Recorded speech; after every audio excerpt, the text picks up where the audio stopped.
सभी को नमस्कार। जय हिंद, जय भारत, वंदे मातरम। स्वागत है एक बार पुनः आप सभी का उत्कर्ष के इस लाइव सेशन में। मैं श्री चांद दोस्तों लेकर आ गया हूं आपके लिए और एक शानदार और लाजवाब सेशन, स्टैटिक जीके और पॉलिटी के शानदार और सुंदर क्वेश्चनों का संग्रह। तो कैसे हैं आप सभी? उम्मीद करता हूं आप लोग बिल्कुल स्वस्थ होंगे, मस्त होंगे, मज़े में होंगे। और तिरंगा सीरीज दोस्तों, जो आपके लिए एसएससी जीडी में जाने के रास्ते को बहुत ही सुंदर तरीके से सुगम बनाने वाला है। और दोस्तों, इस तिरंगा सीरीज में आपको कुमार गौरव सर की क्लास भी देखने को मिलेगी और इसके साथ में ध्यान रखो हमारी जो पूरी टीम है उसका पूरा मार्गदर्शन आपको यहाँ देखने को मिलेगा। और इस टीम के साथ मिलकर के आप लोग बहुत ही अच्छे से अपने लक्ष्य को प्राप्त कर सकते हैं। तो करते हैं आज के इस सुंदर सेशन को हम प्रारंभ। हो जाओ तैयार। देखें, एक बार सभी रक्षाबंधन का पर्व मना करके आए हैं तो जय हिंद लिख करके एक बार उपस्थिति दर्ज करवा दो। उसके बाद आज का सेशन हम प्रारंभ कर रहे हैं। हो रहा है तैयार। तो अब तक दोस्तों एसएससी जीडी में जितने भी पीवाईक्यूज पूछे गए हैं, ध्यान रखो आप लोग, उन सब तक अपन को पहुंचना है। ध्यान रखें आप लोग, मोस्ट इंपॉर्टेंट पीवाईक्यूज है। तो ध्यान रखें, इस बार 2024-25 एसएससी जीडी पार का लक्ष्य जो है वो अपन को हासिल करना ही है किसी भी कीमत पर। तो ये रहा आज के सेशन का पहला क्वेश्चन आपके सामने आ चुका है कि गरबा एक लोक नृत्य है जिसकी उत्पत्ति हुई थी। कहाँ से हुई थी भैया? बहुत ही इजी क्वेश्चन है ये। तो महाराष्ट्र से हुई थी, गुजरात से, राजस्थान से या फिर बिहार से। यानी गरबा कहाँ का प्रसिद्ध है? देखो लास्ट क्लास में मैंने आपको बताया था जैसे लावणी है, वो लावणी कहाँ का है भाई? लावणी महाराष्ट्र का है। ध्यान रखो आप लोग, लावणी महाराष्ट्र का है। लावणी कहाँ का है भाई? महाराष्ट्र का है। इसके साथ मैंने आपको बताया था शिवाजी और गणेश महोत्सव कहाँ के हैं? शिवाजी व गणेश महोत्सव ये कहाँ के हैं? ये भी महाराष्ट्र के हैं। ध्यान रखो आप लोग। गुजरात दोस्तों, गुजरात में दोस्तों ध्यान रखो आप लोग, गरबा नृत्य किया जाता है। गुजरात का डांडिया भी प्रसिद्ध है और गुजरात का नवरात्रा महोत्सव तो बहुत फेमस है। नवरात्रा महोत्सव एक गुजरात में, ध्यान रखो आप लोग, रण महोत्सव, रण महोत्सव कच्छ का रण में होता है, रण महोत्सव यहाँ का बहुत प्रसिद्ध है। इसके साथ में राजस्थान में, तो राजस्थान का घूमर नृत्य, या मैं आपको कहूँ राजस्थान का कालबेलिया नृत्य जो यूनेस्को की विश्व धरोहर सूची में शामिल है। कालबेलिया नृत्य, कालबेलिया नृत्य जो यूनेस्को की विश्व धरोहर सूची में शामिल किया गया है। और इसकी प्रमुख कलाकार कौन है? गुलाबो। प्रमुख कलाकार कौन है भाई? गुलाबो इसकी प्रमुख कलाकार है। और बिहार का दोस्तों प्रमुख नृत्य, तो बिहार का आप सभी को पता है जट जटिन नृत्य, जटिन नृत्य। इसके साथ में लोंडा नाच, लोंडा नाच ये भी कहाँ की है? बिहार की है। और साथ में ही ध्यान रखना, बिहार का छठ पूजा महोत्सव बहुत फेमस होता है। छठ पूजा महोत्सव ये सभी आपको अच्छे से ध्यान रखना है। गुजरात आपका यहाँ पर बिल्कुल करेक्ट आंसर हो गया है। अगला क्वेश्चन आपके सामने आ गया है कि कौन सा देश दुनिया का सबसे बड़ा लोकतंत्र है? ये भी एक ऑफर सा मिला है आपको। ध्यान रखो आप लोग, रक्षाबंधन के बाद ऑफर मिलते हैं ना, पहले और बाद में त्योहार में, कि आपको एक के साथ एक फ्री, तो एक के साथ एक फ्री मिला है आपको। ध्यान रखें आप लोग।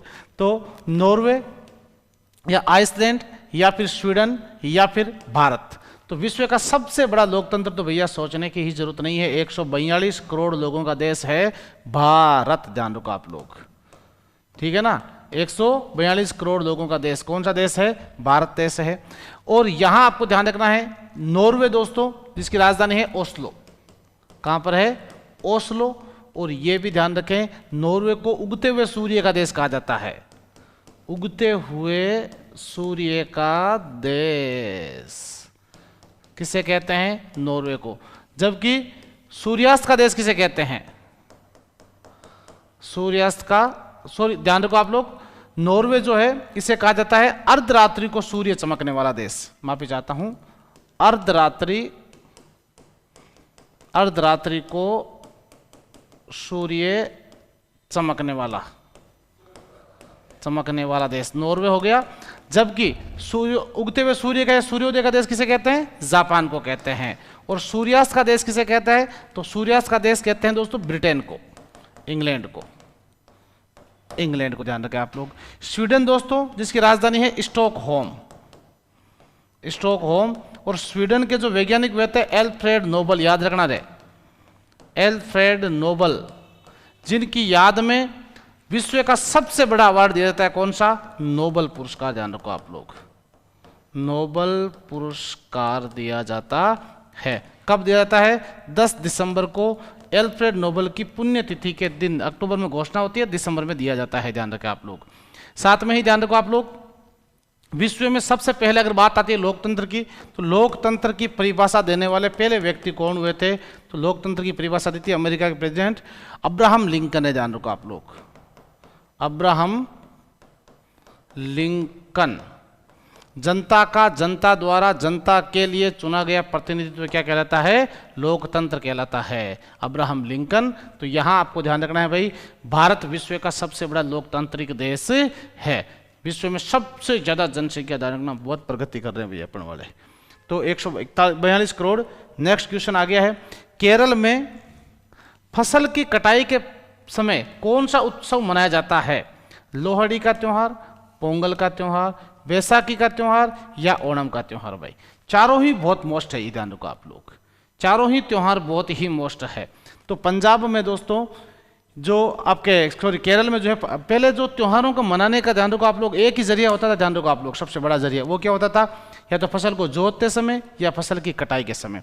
फसल की कटाई पे बहुत खुशी होती थी, यही खुशी का एक जरिया होता था। और खुशी होती क्या थी? ध्यान रखो आप लोग, पहले ऐसा नहीं कि शेयर मार्केट में जो है निफ्टी डाउन चली गई या शेयर मार्केट में जो है निफ्टी अप चली गई तो खुशी होती थी। ऐसी कोई खुशी नहीं होती थी पहले खुशी केवल एक ही चीज़ की थी, वो थी फसल। ध्यान रखें आप लोग। तो यहाँ आपको ध्यान रखना है कि केरल में फसल की कटाई के समय मनाया जाने वाला प्रमुख त्योहार कौन सा होता है? भाई ओणम त्योहार होता है। ध्यान रखें आप लोग, कौन सा होता है? ओणम। ध्यान रखें, केरल का सबसे बड़ा त्योहारों में से एक त्योहार है। और केरल में यह भी ध्यान रखो आप लोग कि केरल जो है, जिसकी राजधानी है तिरुवनंतपुरम, तिरुवनंतपुरम, पिनराई विजयन यहाँ के है सीएम, पिनराई विजयन। साथ में ही ध्यान रखना है कि कथकली और मोहिनी अट्टम, मोहिनी अट्टम, ये प्रमुख नृत्य भी कहाँ के हैं? ये दोनों नृत्य दोस्तों बहुत ही मोस्ट है। जब भगवान विष्णु ने कहते हैं कि मोहिनी का रूप धारण किया था, तो मोहिनी नृत्य, कथकली नृत्य। और बैसाखी दोस्तों, बैसाखी कहाँ का प्रसिद्ध है? तो ये है भाई पंजाब और हरियाणा का त्यौहार। पंजाब हरियाणा का त्यौहार है जो अप्रैल के महीने में मनाया जाता है, लगभग 13-14 अप्रैल को। लगभग तो आपके 14 अप्रैल को जाता है, लेकिन 13-14 अप्रैल के दिन ये जो लगभग त्यौहार मनाया जाता है। पोंगल त्यौहार दोस्तों जो कहाँ का है? तमिलनाडु का है। तमिलनाडु का सबसे बड़ा त्यौहार है, दक्षिण भारत के सबसे बड़े त्योहारों में से एक त्यौहार है पोंगल त्यौहार। ध्यान रखो आप लोग, जो 4 दिन का प्रमुख त्यौहार है। ध्यान रखो। और लोहड़ी का त्यौहार दोस्तों ये भी कहाँ का है? ये है आपके पंजाब, हरियाणा और हिमाचल प्रदेश का। हरियाणा और हिमाचल प्रदेश में मनाया जाता है। और ये कब मनाते हैं अपन दोस्तों? मकर संक्रांति से एक दिन पहले, यानी 14 जनवरी के ऊपर मकर संक्रांति आती है, 13 जनवरी के दिन। कब मनाते हैं? 13 जनवरी के दिन। पोंगल दोस्तों ध्यान रखो आप लोग, पोंगल में सबसे इंपॉर्टेंट क्या ध्यान रखना है आपको कि पोंगल 4 दिन मनाते हैं। पहले दिन की जो पोंगल होती है उसे बोलते हैं भोंगी पोंगल, दूसरे दिन की बोलते हैं सूर्य पोंगल, सूर्य पोंगल। तीसरे दिन को बोलते हैं मट्टू पोंगल, मट्टू पोंगल। और चौथे दिन को बोलते हैं कन्नम पोंगल, कन्नम पोंगल। ये 4 दिन का त्यौहार होता है पोंगल का। ध्यान रखो आप लोग। और चारों दिनों की पोंगल को ये बहुत बार एग्जाम में पूछा जाता है, पोंगल के रूप है। इसके साथ ही ये कहाँ पर है? तमिलनाडु में। और तमिलनाडु में दोस्तों पोंगल के साथ ध्यान रखो जल्लीकट्टुम त्यौहार भी यहाँ का बहुत प्रसिद्ध है। जल्लीकट्टुम त्यौहार यहाँ का बहुत फेमस है, जो कहाँ का है? तमिलनाडु का है। ये ध्यान रखो आप लोग। तो यहाँ आपका राइट आंसर क्या हो जाएगा भाई? ओणम आपका राइट आंसर हो गया है। कंप्लीट है सभी के। नेक्स्ट क्वेश्चन आ गया है भाई आपके सामने, ये रहा, बताओ देखे, निम्नलिखित में से किस संविधान संशोधन के द्वारा शिक्षा का अधिकार प्रदान किया गया है? सर आज पोल नहीं, आज पोल नहीं चल रहा है भाई, ध्यान रखें आप लोग। पोल बाबा थोड़ा सा बीमार है आज। हाँ, तो यहां आपको ध्यान रखना है, निम्नलिखित में से किस संविधान संशोधन द्वारा शिक्षा का अधिकार प्रदान किया गया है? 87 87वां संशोधन, 86वां संविधान संशोधन, 88वां या फिर 89 89वां संविधान संशोधन के तहत। यानी शिक्षा का अधिकार अधिनियम जो है वो जोड़ा गया था, ध्यान रखें आप लोग। तो जिसमें 6 से 14 वर्ष तक के जो बच्चे हैं उनको अनिवार्य शिक्षा दिलाना माता पिता का मूल कर्तव्य के रूप में जोड़ा था। इस समय ये ध्यान रखना अच्छे से, देखो मैं क्या कह रहा हूं आपको, मूल कर्तव्य ये संविधान में जोड़ा गया। 11वां मूल कर्तव्य हुआ था, पहले 11वां मूल कर्तव्य हुआ था। और ये कब हुआ था? 86वां संविधान संशोधन 2002 के तहत हुआ था भाई। किसके समय हुआ था ये? अटल बिहारी वाजपेयी जी, अटल बिहारी वाजपेयी सरकार के समय। फिर आपको ध्यान रखना है कि मनमोहन सिंह जी जब भारत के प्रधानमंत्री बने, मनमोहन सिंह जी जब प्रधानमंत्री बने थे तो मनमोहन सिंह जी के समय 2009 ईस्वी में राइट टू एजुकेशन, शिक्षा का अधिकार अधिनियम पारित किया गया था। ध्यान रखो आप लोग, शिक्षा का अधिकार अधिनियम पारित किया था, जिसके तहत 6 से 14 वर्ष तक के बच्चों को अनिवार्य शिक्षा दिलाना माता पिता का मौलिक अधिकार होगा, जिसको लेकर संविधान में आर्टिकल 21A जोड़ा गया था। और ये लागू किस दिन हुआ था? तो ये लागू हुआ था 1 अप्रैल 2010 से। जबकि अधिनियम कब बनाया गया था? 2009 में, ध्यान रखना। लागू हुआ था 1 अप्रैल 2010 से। अब हमारे संविधान में क्या है कि 6 से 14 वर्ष तक के बच्चों को सभी को अनिवार्य शिक्षा दिलाना माता पिता का मौलिक अधिकार है। ये 86वां संविधान संशोधन अटल बिहारी वाजपेयी के समय 11वें मूल कर्तव्य के रूप में ऐड किया गया था। कंप्लीट है सभी के? तो यहां आपको ये ध्यान रखना है। अगला क्वेश्चन आपके सामने आ रहा है, ये रहा भैया, बताओ देखे, भारतीय संविधान भारत को किस रूप में घोषित करता है? राज्यों का एक संगठन के रूप में, राज्यों का यूनियन के रूप में, राज्यों का परिसंघ के रूप में, राज्यों का संघ के रूप में? तो सीधा सा पहला आर्टिकल भारत में यही कहता है, ध्यान रखो आप लोग। पहली अनुसूची, पहला भाग, पहला आर्टिकल, तीनों एक ही बात कहते हैं, भारत राज्यों का संघ है। India is A union of state. Article 1, Bharat राज्यों का संघ है, राज्यों का संघ है। आर्टिकल कौन सा, अनुच्छेद कौन सा है? फर्स्ट है, ध्यान रखो भाई आप लोग। तो अनुच्छेद 1, यहां आपको यह भी ध्यान रखना है कि राज्यों के संघ, यानी इसमें क्या है, अपन भारत के जो वर्तमान के 28 राज्य है और 8 केंद्र शासित प्रदेश, यूनियन टेरिटरी जो है, उनके बारे में अपन पढ़ते हैं। और ध्यान रखो आप लोग, आर्टिकल 2 जैसे नए राज्य का गठन होता है, 30 में जैसे आपके नए राज्य जो बन रहे हैं उसकी सीमाएं, उनका नाम वगैरह जो है उसको लेकर के। तो यहाँ आपको सभी को ध्यान रखना है भाई, आपका डी आपका यहाँ करेक्ट आंसर हो जाएगा कि भारत राज्यों का संघ। इसका मतलब क्या हुआ? इसका मतलब हुआ है कि कोई भी राज्य अपने राज्य से अलग होने की मांग कर सकता है। एक राज्य उस राज्य से अलग होकर अलग स्टेट की मांग कर सकता है, लेकिन वो किसी भी कीमत पर भारत से अलग होने की मांग नहीं कर सकता है, ध्यान रखें आप लोग, ठीक है। तो भारत राज्यों का संघ है। अमेरिका में क्या, अमेरिका का नियम ये नहीं है। अमेरिका में क्या है, अमेरिका जो राज्य है, राज्यों का एक यूनियन है पूरा का पूरा। तो हर स्टेट के साथ में उसकी नई पॉलिसी है, ध्यान रखें आप लोग। भारत में सभी स्टेट की सेंट्रल गवर्नमेंट के साथ एक ही पॉलिसी काम करती है, इसलिए कोई भी स्टेट भारत से अलग होने की मांग कवायद नहीं कर सकता। ऐसा करता है तो उसके खिलाफ कानूनी कार्रवाई की जा सकती है तुरंत प्रभाव से। तो डी आपका यहाँ पर बिल्कुल एक्यूरेट आंसर हो गया है।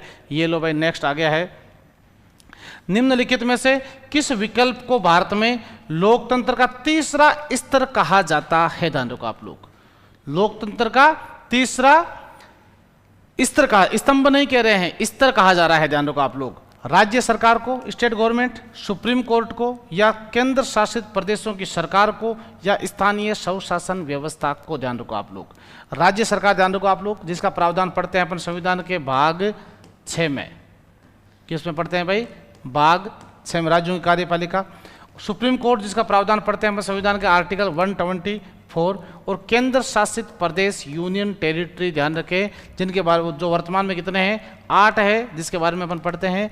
और स्थानीय स्वशासन व्यवस्था, जिसको 74वां संविधान संशोधन 1992 ईस्वी जो पीवी नरसिम्हा राव सरकार के समय किया गया था, नरसिम्हा राव सरकार के समय, जिसके तहत स्थानीय स्वशासन व्यवस्था को संवैधानिक मान्यता दी गई थी, जिसमें टोटल 18 विषय शामिल किए गए थे और 3 स्तर इसके बनाए गए थे। सबसे बड़ा स्तर बना था नगर निगम, दूसरा बना था नगर पालिका, दूसरा नगर परिषद,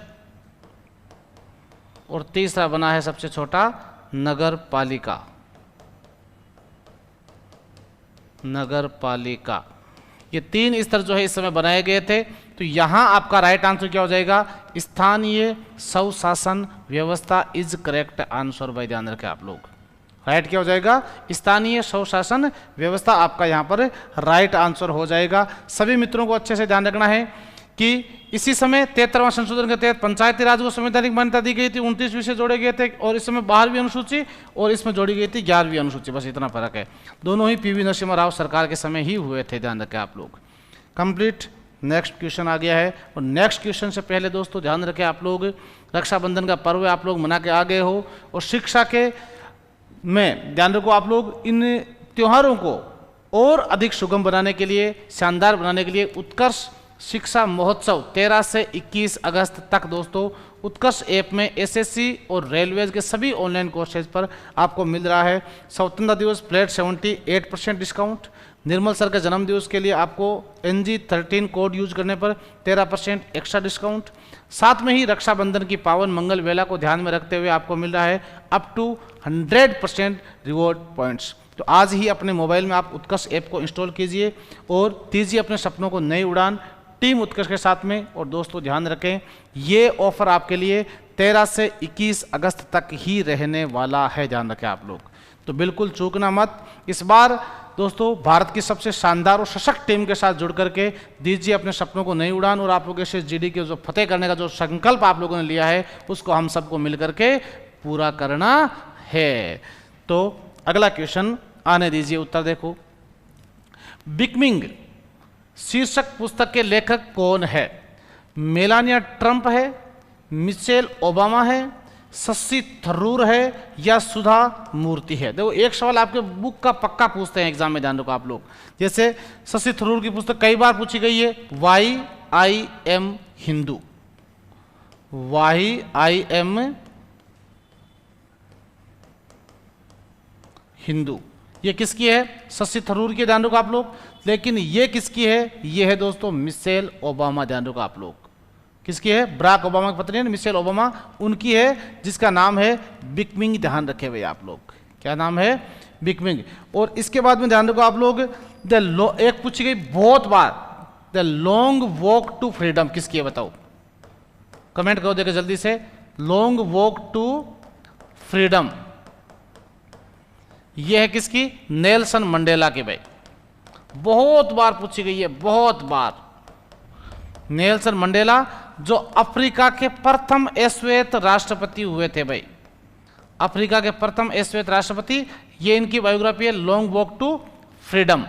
इसके साथ ही आपको नेक्स्ट ध्यान रखना है, एक जो है पिछली बार ही आपके जीडी की एग्जाम पूछी थी, the golden boy Neeraj Chopra, golden boy Neeraj Chopra ji, ये किसने लिखी है? ये लिखी है भाई नवदीप गिल ने,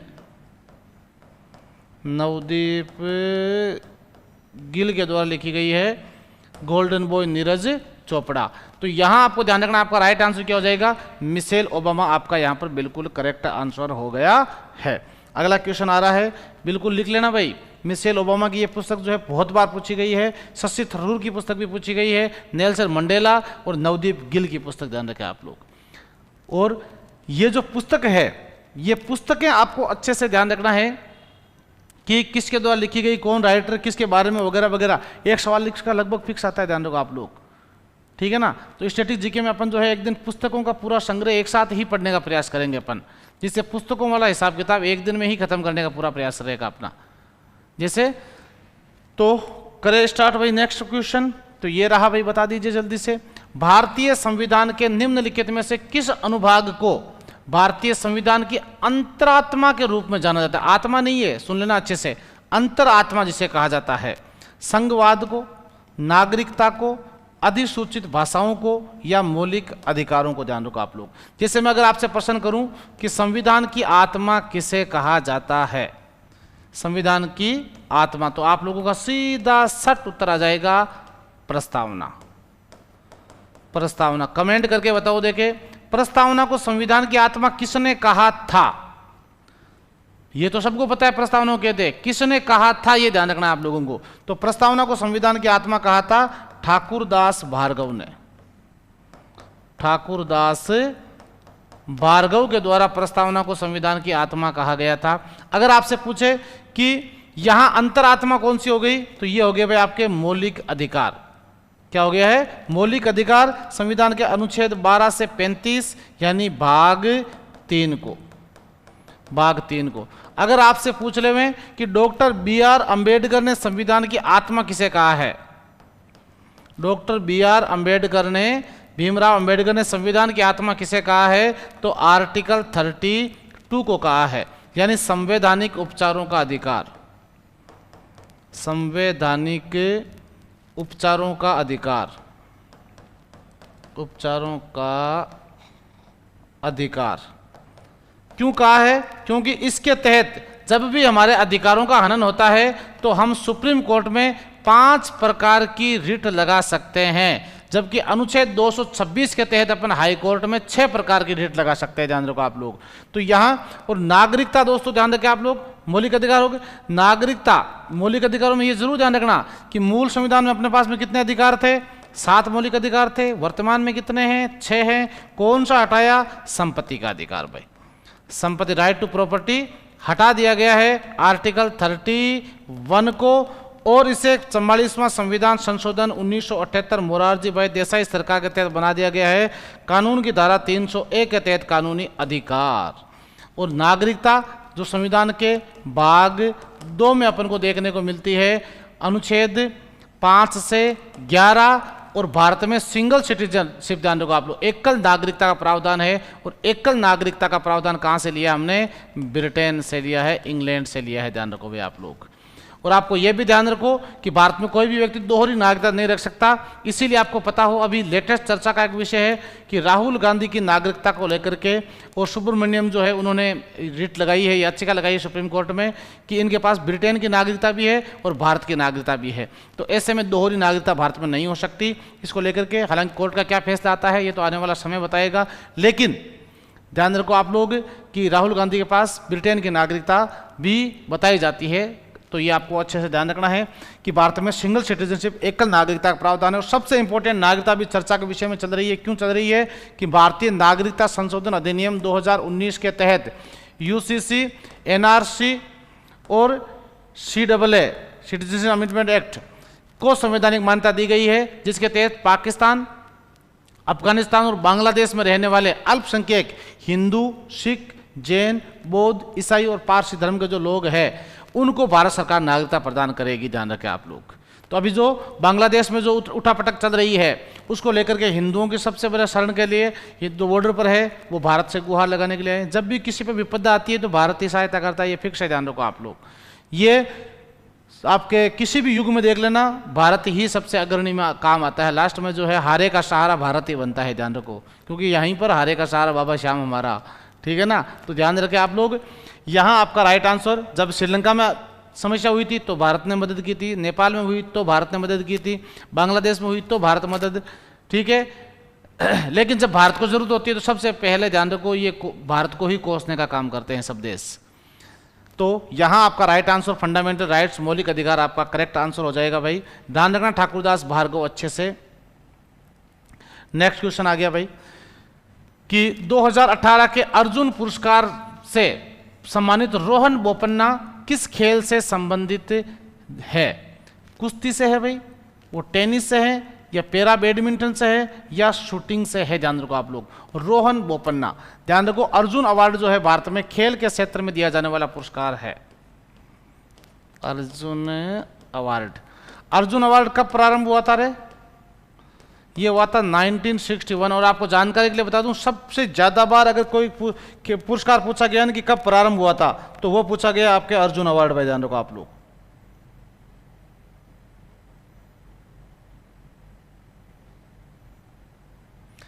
अर्जुन अवार्ड।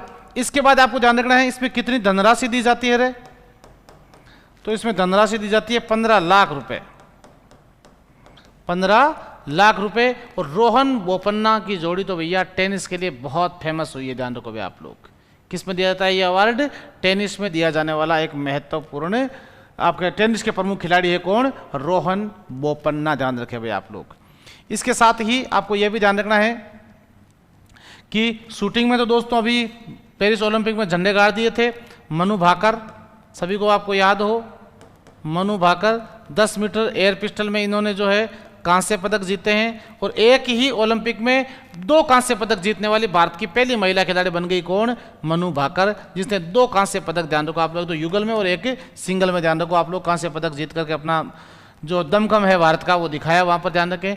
और कुश्ती के लिए तो दोस्तों आपको क्या ही बताएं, सबसे बड़ी जो विनेश फोगाट, विनेश फोगाट, ध्यान रखना किस्मत किसे कहते हैं ये विनेश फोगाट से पूछेगा आप लोग। किस्मत का खेल क्या होता है? 100 ग्राम से गोल्ड चूक जाना, ध्यान रखें, और वो भी ओलंपिक जैसे गेम्स में दोस्तों। इससे बड़ी विडंबना और इससे बड़ा दुख जो है और हो ही नहीं सकता दुनिया में, ध्यान रखें आप लोग। तो विनेश फोगाट, लेकिन दुख कुछ नहीं है, ध्यान रखें, विनेश फोगाट वास्तव में आपके भारत की वो शेरनी जिसने विश्व की जो सबसे टॉप आपके खिलाड़ी थी जापान की, उसको पछाड़ा था इसने, ध्यान रखें आप लोग। जिसको ये गुरूर था कि मुझे तो कोई हरा ही नहीं सकता, उसके गुरूर को तोड़ा था, तो वो गोल्ड तो उसको वहीं मिल गया था, ध्यान रखें आप लोग। केवल एक ऑफिशियल घोषणा नहीं हुई थी, ये देख लो आप लोग। तो यहाँ आपको ध्यान रखना है, विनेश फोगाट दोस्तों बहुत बड़ी खिलाड़ी है, आपको पता होना चाहिए इस बात का। शूटिंग गेम में मनु भाकर का नाम, और जेवलिन थ्रो भाला फेंक में अपने फेंक, अब की बार भाला फेंकने में थोड़ा सा भाला पीछे जरूर रह गया, लेकिन बहुत शानदार रहा नीरज चोपड़ा जी, नीरज चोपड़ा। अगला क्वेश्चन ये रहा, निम्नलिखित में से कौन विश्व विरासत स्थल में नहीं है भाई? विश्व विरासत स्थल में किसको शामिल नहीं किया गया है? आगरा का जो किला है उत्तर प्रदेश को, इसको नहीं किया गया है, या आदमगढ़ के जो शैल चित्र है, ध्यान रखो आप लोग, होशंगाबाद मध्य प्रदेश में, इनको नहीं किया गया है, या भीमबेटका की गुफाएं जो मध्य प्रदेश में है इनको, या फिर अजंता की गुफाएं हैं दोस्तों महाराष्ट्र में, औरंगाबाद आपके संभाजी नगर में। तो यहाँ आपको ध्यान रखना है, आदमगढ़ के शैल चित्र को शामिल नहीं किया गया है, होशंगाबाद मध्य प्रदेश में है ये, और इनकी जो खोज है वो 1920 ईस्वी में हो गई थी भाई, ध्यान रखो आप लोग।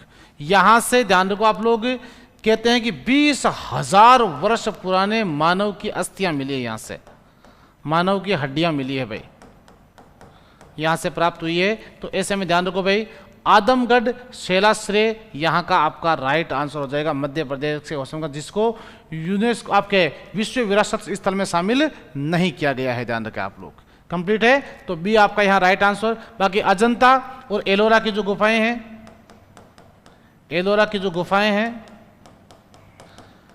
और एलोरा में जो कैलाश मंदिर है, कैलाश मंदिर, ये सबसे बड़ा गुफा मंदिर है, ध्यान रखो आप लोग, सबसे बड़ा गुफा मंदिर, सुन लेना अच्छे से। कंप्लीट। नेक्स्ट क्वेश्चन आ गया भाई आपके सामने, ये रहा, संविधान सभा की मसौदा समिति के अध्यक्ष कौन थे भाई?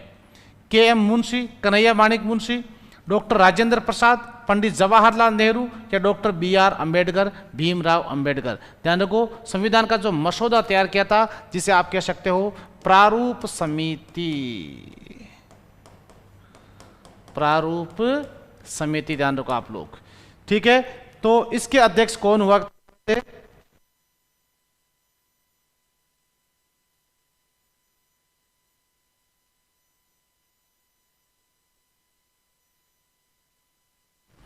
तो ध्यान रखें भाई आप लोग, देखो के.एम. मुंशी, कन्हैया माणिक मुंशी, ध्यान रखो आप लोग, और डॉक्टर राजेंद्र प्रसाद जो हुए थे वो हुए थे संविधान सभा की संचालन समिति के अध्यक्ष भाई। किसके हुए थे? संचालन समिति के अध्यक्ष। साथ ही डॉक्टर राजेंद्र प्रसाद जो है ये संविधान सभा की झंडा समिति के अध्यक्ष भी रहते भाई, झंडा समिति के अध्यक्ष। पंडित जवाहरलाल नेहरू संघ समिति के, यूनियन संघ समिति, और साथ में ही संघीय समिति, दोनों के यही थे, संघीय समिति के डॉक्टर पंडित जवाहरलाल नेहरू, और डॉक्टर बी.आर. अंबेडकर जो है दोस्तों वो हुए थे प्रारूप समिति या मसौदा समिति जिसे अपन कहते हैं, ध्यान रखो आप लोग, जिसके अध्यक्ष कौन थे? डॉक्टर भीमराव अंबेडकर, जिन्हें संविधान का पिता भी कहा जाता है। संविधान का पिता, या हम कह सकते हैं आधुनिक भारत का मनु, बाबा साहब डॉक्टर भीमराव अंबेडकर को कहा जाता है। फिर नेक्स्ट क्वेश्चन में आपको यहां पर ध्यान रखना है, अगर आपसे पूछे कि प्रांतीय समिति के अध्यक्ष कौन थे, प्रांतीय समिति के अध्यक्ष कौन थे, तो आपका उत्तर हो जाएगा सरदार वल्लभ भाई पटेल साहब, सरदार पटेल। और मौलिक अधिकार रक्षक समिति, मौलिक अधिकार रक्षक समिति, तो इसके अध्यक्ष भी कौन हुए थे भाई? तो इसके अध्यक्ष भी हुए थे सरदार वल्लभ भाई पटेल। और फिर नेक्स्ट क्वेश्चन आता है इसके अंदर आपका कि संविधान सभा में तदर्भ समिति के अध्यक्ष कौन थे? तो वो थे एस वर्धाचर्यन, लिख लेना भाई सारे, ये एस वर्धाचर्यन, ध्यान रखो आप लोग। इनमें सबसे मोस्ट कौन सी थी? ये थी दोस्तों आपके प्रांतीय, आपके प्रारूप समिति, ध्यान रखो आप लोग, जिसके अध्यक्ष कौन थे? डॉक्टर भीमराव अंबेडकर हुए थे, ध्यान रखो आप लोग। नेक्स्ट क्वेश्चन ये रहा भाई, भारतीय संविधान में अवशिष्ट मामलों पर कानून बनाने का अधिकार किसको है? ध्यान रखो आप लोग। भारत के संविधान में देखो, अपन पढ़ते हैं संविधान की जो 7वीं अनुसूची है, जिसमें अपन पढ़ते हैं केंद्र और राज्य के मध्य शक्तियों का बंटवारा किया गया है, जिसमें 3 सूची बनाई गई है, संघ सूची, राज्य सूची और समवर्ती सूची, ध्यान रखो आप लोग। और इसके बाद इन तीनों में जो विषय शामिल नहीं होते उनको बोलते हैं अपशिष्ट शक्तियां, ध्यान रखो आप लोग। जो कहां से ली गई है? अवशिष्ट मामले की शक्तियां ये अपने कनाडा से ली गई है भाई। कहां से ली गई है? कनाडा से। और सूची कितनी है? 3, संघ सूची, राज्य सूची और समवर्ती सूची भाई, समवर्ती सूची। संघ सूची जब बनी थी उसमें सब्जेक्ट कितने थे? टोटल 97 विषय शामिल किए गए थे। वर्तमान में इसके अंदर टोटल 100 विषय, ध्यान रखो आप लोग। राज्य सूची में उस समय थे 66 और वर्तमान में है 61, ध्यान रखो आप लोग। समवर्ती सूची में उस समय थे 47, अब है 52, ये ध्यान रखना अच्छे से भैया। संघ सूची जिस पर कानून सेंट्रल गवर्नमेंट बनाती है, यानी 100 विषय, राज्यों पर राज्य सरकार बनाती है, समवर्ती पर दोनों बनाते हैं, लेकिन दोनों में किसी बात का मतभेद होने पर अंतिम निर्णय सेंट्रल गवर्नमेंट का माना जाएगा। और इसके बाद में इन तीनों से अलग जो सब्जेक्ट है, अवशिष्ट शक्तियां जो कनाडा से हमने ली है, उसके ऊपर कानून कौन बनाएगा? तो इसके ऊपर बनाएगी भाई सेंट्रल गवर्नमेंट, यानी केंद्र सरकार बनाएगी। सब साथ में यह भी ध्यान रखना कि समवर्ती सूची अपने संविधान में कहां से ली गई है? समवर्ती सूची ली गई है ऑस्ट्रेलिया से। समवर्ती सूची कहां से ली है? ऑस्ट्रेलिया से। इसके साथ ही ऑस्ट्रेलिया से हमने लिया है प्रस्तावना की भाषा शैली। प्रस्तावना अमेरिका से है, लेकिन प्रस्तावना की भाषा शैली, लैंग्वेज, यह भी हमने कहां से ली है? ऑस्ट्रेलिया से ली है भाई, ध्यान रखो आप लोग। तो राज्य सरकार के पास कितने अधिकार, कितने सब्जेक्ट है? 61 है। सेंट्रल गवर्नमेंट के पास कितने हैं? 100 है, ध्यान रखो आप लोग। सुप्रीम कोर्ट और हाई कोर्ट जो है, जब ये सब गड़बड़ करेंगे तो अंतिम फैसला सुप्रीम कोर्ट इसका हिसाब किताब बना देता है। अगला क्वेश्चन ये रहा, बताओ देखे, निम्नलिखित में से कौन सा संगठन विश्व विकास रिपोर्ट प्रकाशित करता है? यूनेस्को करता है, अंतर्राष्ट्रीय मुद्रा कोष IMF करता है, या फिर विश्व बैंक करता है, या UNDP करता है? ध्यान रखो आप लोग। अंतर्राष्ट्रीय मानवाधिकार आयोग करता है, बताओ देखे। देखो सबसे पहले तो इनके बारे में आपको ध्यान रखना है। अंतर्राष्ट्रीय मानवाधिकार, पहला मानवाधिकार आयोग,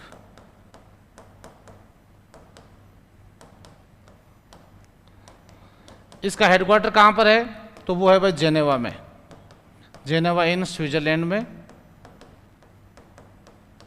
10 दिसंबर को जो है अंतर्राष्ट्रीय मानवाधिकार दिवस के रूप में मनाया जाता है। और विश्व बैंक जिसका मुख्यालय कहां पर है? Washington DC, America. और अंतर्राष्ट्रीय मुद्रा कोष IMF, इंटरनेशनल मॉनिटरिंग फंड, तो इसका मुख्यालय भी कहां पर है? वाशिंगटन में ही है, DC, अमेरिका, पोटोमेक नदी के किनारे। यूनेस्को का मुख्यालय कहां पर है? तो यह है दोस्तों पेरिस इन फ्रांस। इसके साथ सबसे इंपॉर्टेंट WTO और WHO, ध्यान रखो आप लोग। वर्ल्ड ट्रेड ऑर्गेनाइजेशन और वर्ल्ड हेल्थ ऑर्गेनाइजेशन WHO, ध्यान रखो आप लोग, WHO के जो अध्यक्ष है टेड्रोस, उनके द्वारा अभी वापस घोषणा की गई है कि मंकी पॉक्स जो है उसे वैश्विक स्तर पर दोस्तों स्वास्थ्य आपातकाल के रूप में घोषित कर दिया है। कोरोना के जैसे ही कि इससे जो है इसका संक्रमण जो बहुत तेजी से भी फैल रहा है, इससे सरदर्द बहुत तेज होता है। एक ध्यान रखो आप लोग, गला जो है वो दुखने लग जाता है, शरीर बदन पूरा दर्द करने लग जाता है, और फिर 1 से 21 दिन के बाद में आप इन दिनों में आपकी जीभ पर, आपके होठों पर जो है आपको छोटे छोटे जो है आपको छाले से नजर आएंगे, और फिर जो है 21 दिन बाद में छाले फूटने शुरू हो जाएंगे, और ये छाले फूट करके आपके हाथों पर, पाँवों पर जो है इनके असर आपको देखने को मिलता है। अगर ऐसा कोई भी व्यक्ति संक्रमित आपको नजर आए, दिखे, तो उसको किसी अन्य के संपर्क में आने से रोके और उसको उचित डॉक्टर की सलाह अवश्य दिलवाएं। ध्यान रखें आप लोग, ताकि भारत जो है ये आने वाली जो वैश्विक महामारी है इससे बच सके। ध्यान रखें आप लोग, क्योंकि 142 करोड़ का भारत है भैया, छोटा मोटा नहीं है। तो ऐसे में इस जिम्मेदारी भी कुछ ज़्यादा बनती है, तो ध्यान रखें सभी आप लोग। पाकिस्तान में भी इसका केस आ गया है, पता हो आपको। तो यहाँ आपका जो राइट आंसर हो जाएगा भाई, वो हो जाएगा वर्ल्ड बैंक, यानी विश्व बैंक आपका यहाँ राइट आंसर हो जाएगा। WTO और WHO का मुख्यालय कहाँ पर है, तो वो भी भाई जेनेवा में ही है, स्विट्जरलैंड में। और UNO का मुख्यालय कहाँ पर है, UNO का मुख्यालय जिसकी स्थापना 24 अक्टूबर 1945 ईस्वी को हुई थी, और UNO का दोस्तों मुख्यालय है न्यूयॉर्क में, न्यूयॉर्क अमेरिका, हडसन नदी के किनारे, हडसन नदी के किनारे भैया।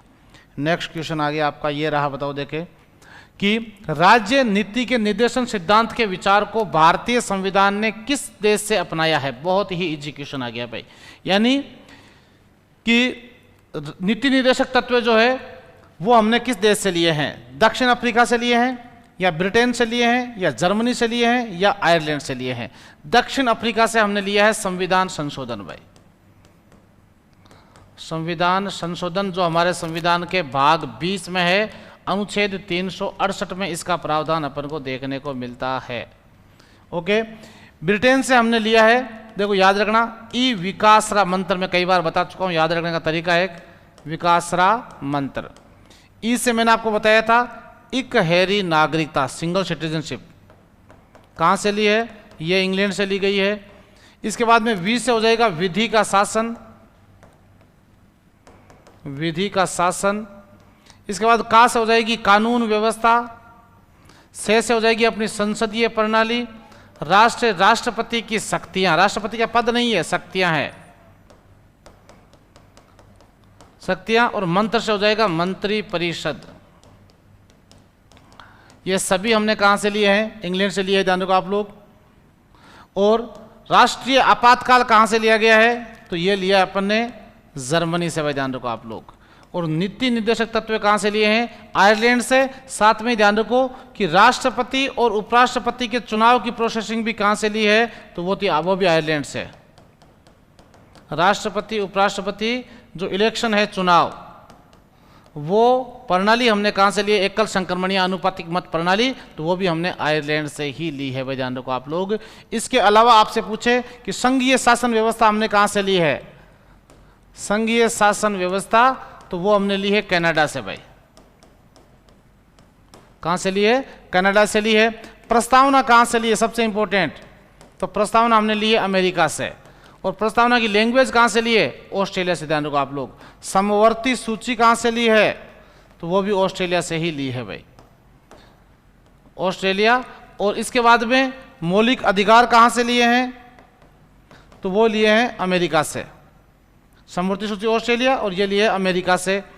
और स्वतंत्र न्यायपालिका अमेरिका से लिए गए हैं, ध्यान रखो आप लोग। लेकिन मूल कर्तव्य कहां से लिए गए, फंडामेंटल ड्यूटीज, ये लिए अपन ने रसिया से, रूस से, ध्यान रखो आप लोग।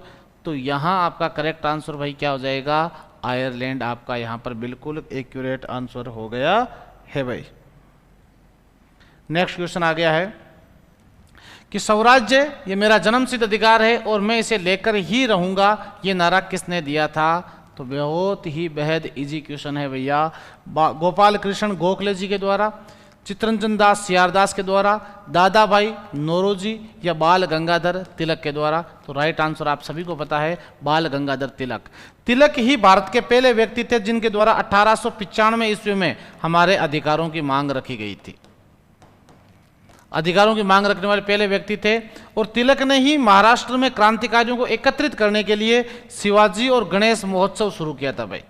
गणेश व शिवाजी महोत्सव महाराष्ट्र में, शिवाजी महोत्सव, गरम दल के प्रमुख नेता थे ये। और तिलक ने ही 1916 ईस्वी में चलाया था होम रूल लीग आंदोलन।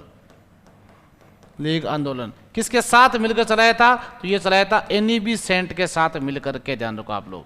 सीआरदास, जिन्हें अपन चित्तरंजन दास के नाम से भी जानते हैं, ध्यान रखो आप लोग, ये सीआरदास इनको शॉर्ट में बोलते हैं अपन, जिनके द्वारा 1923 ईस्वी में स्वराज पार्टी की स्थापना की गई थी भाई। किसके साथ मिलकर के? मोतीलाल नेहरू के साथ मिलकर। मोतीलाल नेहरू, पंडित जवाहरलाल नेहरू के पिताजी, जिनके द्वारा 1928 ईस्वी में नेहरू रिपोर्ट प्रकाशित की गई थी, जिसे भारतीय संविधान का ब्लूप्रिंट कहा जाता है। दादा भाई नौरोजी, जिनको ओल्ड ग्रैंड मैन के नाम से जानते हैं, ओल्ड ग्रैंड मैन, दादाजी के नाम से जिनको जाना जाता है, ध्यान रखो आप लोग। तो यहां आपको ध्यान रखना है डी। और गोपाल कृष्ण गोखले, जो गांधी जी के राजनीतिक गुरु हुए थे भाई। गांधी जी के राजनीतिक गुरु कौन थे? तो वो थे गोपाल कृष्ण गोखले, ध्यान रखो आप लोग भाई। चित्तरंजन दास, सीआरदास, स्वराज पार्टी की स्थापना, इनको देश बंधु के नाम से भी जानते हैं भाई, देश बंधु। जबकि बंग बंधु किसे, बंगाल बंधु किसे कहते थे? मुजीबुर रहमान, शेख हसीना के पिता, जिन्होंने बांग्लादेश को आज़ाद करवाया था, उनकी मूर्ति वहां पर तोड़ दी गई, अभी आपको पता हो तो इस बात के लिए, तो ये भी ध्यान रखना है। नेक्स्ट आ गया भाई, तंजौर में बृहदेश्वर मंदिर किस धार्मिक संप्रदाय से संबंधित है? अलवार संत, वैदिक से, शाक्त से या नेनार? तो नेनार और अलवार जो है, ध्यान रखो, ये संत हुए थे। और ध्यान रखो आप लोग, ये भगवान शिव और भगवान विष्णु को पूजने वाले थे। लेकिन बृहदेश्वर तंजौर का जो कहां पर है? तमिलनाडु में। और विश्व का पहला मंदिर है पूर्णतः ग्रेनाइट से निर्मित, ग्रेनाइट से निर्मित पहला मंदिर है, जो नेनार को समर्पित है भैया, ध्यान रखो आप लोग। किसको समर्पित है? नेनार को समर्पित है। और वैदिक, ध्यान रखो आप लोग, 1500 से 600 ईसा पूर्व का समय वैदिक काल कहलाता था, जब आर्यों ने भारत पर शासन किया था। तो दोस्तों ये था अपना आज का सेशन, जिसमें पूरे सवालों का पोस्टमार्टम मैंने बिल्कुल शानदार तरीके से करने का प्रयास किया है। नेक्स्ट सेशन में प्रयास करूंगा कि अब जो है टॉपिक वाइज आपके लिए पूरा सेशन जो है वो लेकर के आने का। आपका कमेंट भी आपके आ रहे थे, मैंने देखा, इसके बाद भी आप सेशन खत्म हुआ था तब भी आपने कमेंट किया था। तो ध्यान रखो, टॉपिक वाइज लाने का पूरा प्रयास करूंगा मैं। और अपना प्रयास रहेगा कि PYQs में अब तक जितने भी क्वेश्चन अपने SSGD में पूछे गए हैं उन सब तक पहुंचना और इस बार सिलेक्शन लेना। तो दोस्तों जुड़े रहें टीम उत्कर्ष के साथ में। और ये सेशन आपको कैसा लगा आप लोग कमेंट करके अपनी राय अवश्य दीजिएगा। सेशन समाप्ति के बाद भी आप लोग कमेंट करें, अपनी उचित राय जो है आप लोग अवश्य दीजिएगा। मिलते हैं नेक्स्ट क्लास में, तब तक दीजिए आप लोग मुझे इजाज़त। मैं श्री चांद दोस्तों पुनः आप सभी का बहुत बहुत स्वागत और अभिनंदन करता हूँ। जय हिंद, जय भारत, वंदे मातरम।